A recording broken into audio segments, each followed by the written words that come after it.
Hi there, this is Adrian from IAmJadoreTV, and today, I guess you've read the title already, it is why I switched from Canon to Nikon to now Sony. Now, the reason I jumped into Canon was literally it was all the hype about Canon. Like, it just seemed everyone just automatically jumped onto Canon as it was the most popular brand to start off with.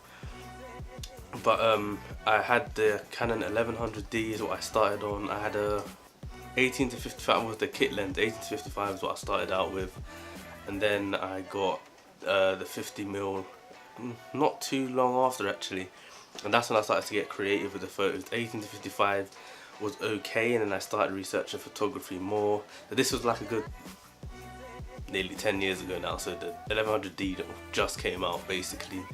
So I had that and I started researching photography more as I was just getting into it, and I wondered how these photographers kept getting these like blurred backgrounds all the time. Like, they was getting these blurred backgrounds, like subject in shot blurred backgrounds. Thinking how the hell do they do it? Then I started researching lenses. Then I thought, what's the cheapest lens I could get with a lower f-stop? Obviously I just learned about the f-stops and all that, so I got obviously the Canon 50mm, which is like the standard. I think everyone needs a 50mm in their kit. Everyone needs a 50mm in their kit.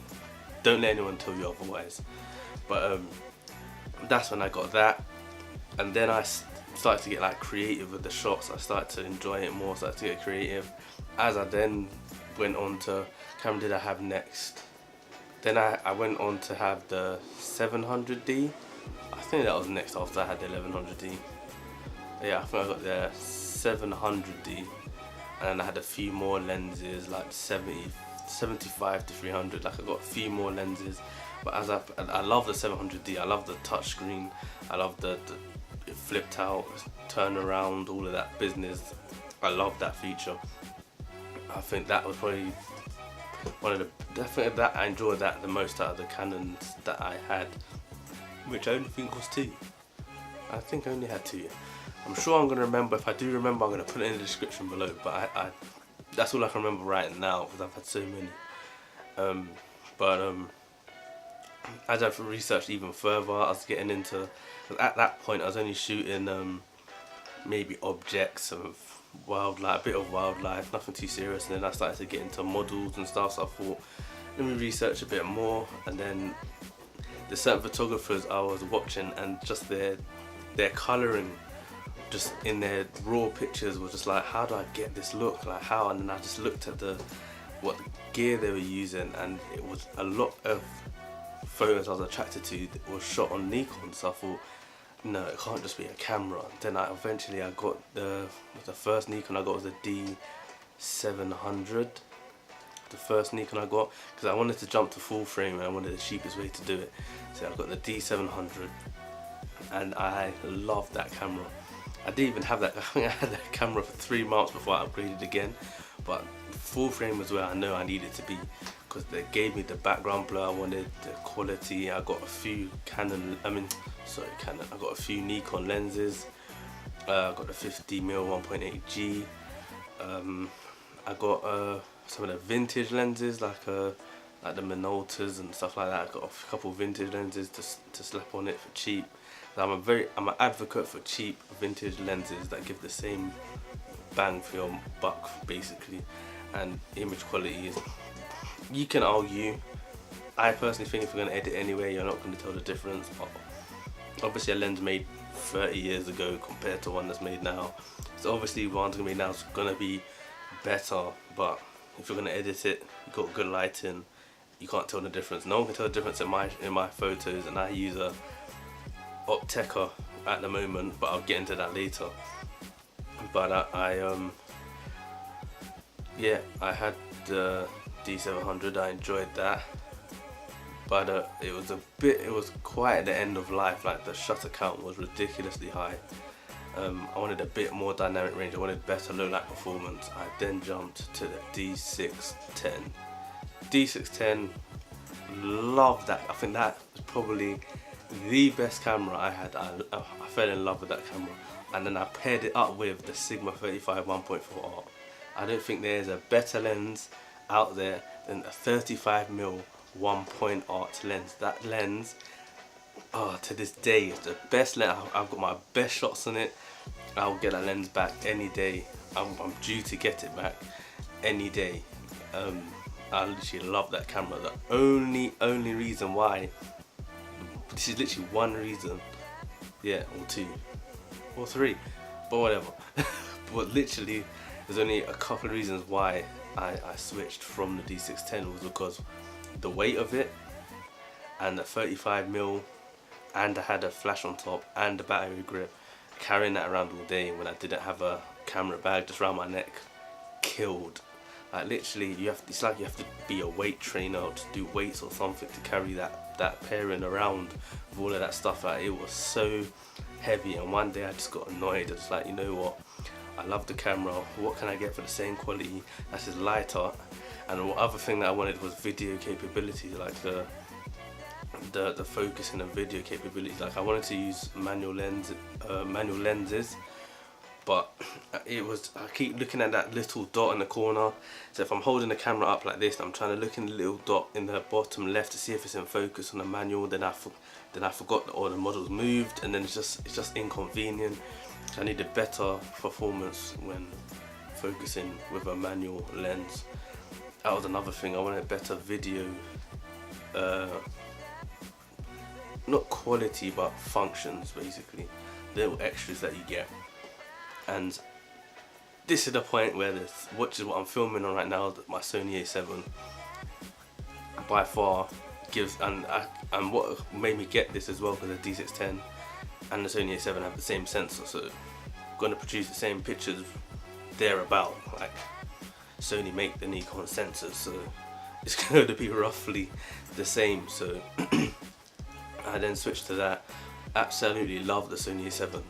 Love it. Not getting rid of the Sony A7 at all. I love the fact that you can have loads of adapters and get loads of different lenses for cheap. I'm all about vintage cheap lenses that give the same or better performance than the same newer lenses that cost thousands times more than they need to, really. I'm very advocate for that. Like, if you check my Instagram pages, if there's any sort of background blur, it was shot on my Optica 85mm. I mean, it's not old, but it's a manual focus lens, and it's not new, it's not expensive. It's about £90 on Amazon.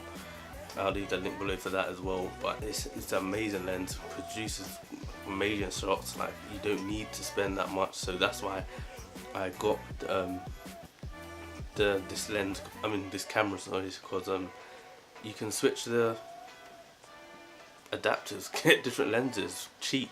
I mean, if you had like £500 to spend on vintage lenses, you could probably get every focal length that you want. Right now I'm going to purchase one of the Minolta, I think it was a Minolta 50mm 1.4, a 1.4 lens. The adapter and the lens is going to cost me £60 for a 50mm 1.4 lens.